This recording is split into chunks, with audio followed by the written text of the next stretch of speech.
Hi friends, this is Harshanet. This is big update for AP EAMCET సంబంధించి declaration form అనేది మీరు fill చేయాల్సి ఉంటుందన్నమాట. ఈ డిక్లరేషన్ ఫామ్ అంటే ఏమంటే ఇది వచ్చేసి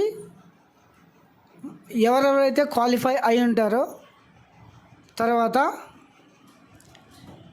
ఈ ఎంసెట్ ఒకసారి చూడండి. ఇక్కడ AP EAMCET 2024 declaration of qualifying examination marks అని ఉంటుంది. ఇది వచ్చేసి మన ఏపీ బోర్డు వాళ్ళు కాకోకుండా వేరే బోర్డు వాళ్ళు మాత్రమే ఇది ఎంటర్ చేయాల్సి ఉంటుంది. AP board of intermediate education students need not uploaded అంటే మన ఏపీ వాళ్ళు కాకోకుండా తెలంగాణ వాళ్ళైతేనేమి, తర్వాత సిబిఎస్ఈ సిలబస్ వారైతేనేమి, తర్వాత ఓపెన్ ఇంటర్ వారైతేనేమి, NIOS national intermediate open society ఇట్లాంటి వాళ్ళంతా అంటే నెక్స్ట్ రిజల్ట్స్ వచ్చినప్పుడు మీ ర్యాంకు రాదనమాట. సో మీరు ప్రస్తుతం ఇవి అప్లోడ్ చేస్తేనే మీ ర్యాంక్ డీటెయిల్స్ అనేవి వస్తాయి. సో ఇది గమనించి వేరే బోర్డు వాళ్ళంతా ఏపీ బోర్డు కాకోకుండా వేరే బోర్డు అంతా రిజల్ట్స్ వచ్చిన ప్రతి ఒక్కరు మీ మార్క్స్ అప్లోడ్ చేయాల్సి ఉంటుందన్నమాట.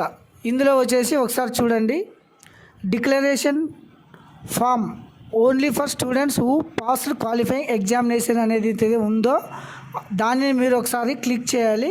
క్లిక్ చేసిన తర్వాత registration number, EAMCET hall ticket number and mobile number ఈ 3 ఎంటర్ చేసి సెర్చ్ బటన్ నొక్కితే అందులో వచ్చేసి మ్యాథ్స్, ఫిజిక్స్, కెమిస్ట్రీ ఇట్లా మ్యాక్సిమం మార్క్స్, అప్టైన్డ్ మార్క్స్ అని వస్తుంది. అందులో వచ్చేసి మీరు మీ మార్క్స్ ఎంటర్ చేయాల్సి ఉంటుంది. తర్వాత మార్క్స్ మెమో కూడా అప్లోడ్ చేయాల్సి ఉంటుందన్నమాట. సో డోంట్ ఫర్గట్, ప్రతి ఒక్కరు ఇది గమనించండి. ఏపీ బోర్డు కాకుండా అదర్ బోర్డ్స్ వారు మాత్రమే మెసేజ్ వచ్చిన వారు మాత్రమే ఇది చేయాల్సి ఉంటుందన్నమాట. సో ప్రతి ఒక్కరూ ఈ వీడియో మొదటి నుండి చివరి వరకు చూడండి. మీకు యూజ్ కాకపోయినా మీ ఫ్రెండ్స్కి ఈ వీడియోని షేర్ చేయండి, లైక్ చేయండి, సబ్స్క్రైబ్ చేయండి, తర్వాత బెల్ ఐకాన్ క్లిక్ చేయండి. నేను చేసే ప్రతి వీడియో మీ వరకు వస్తుందన్నమాట. So don't forget. Have a nice day.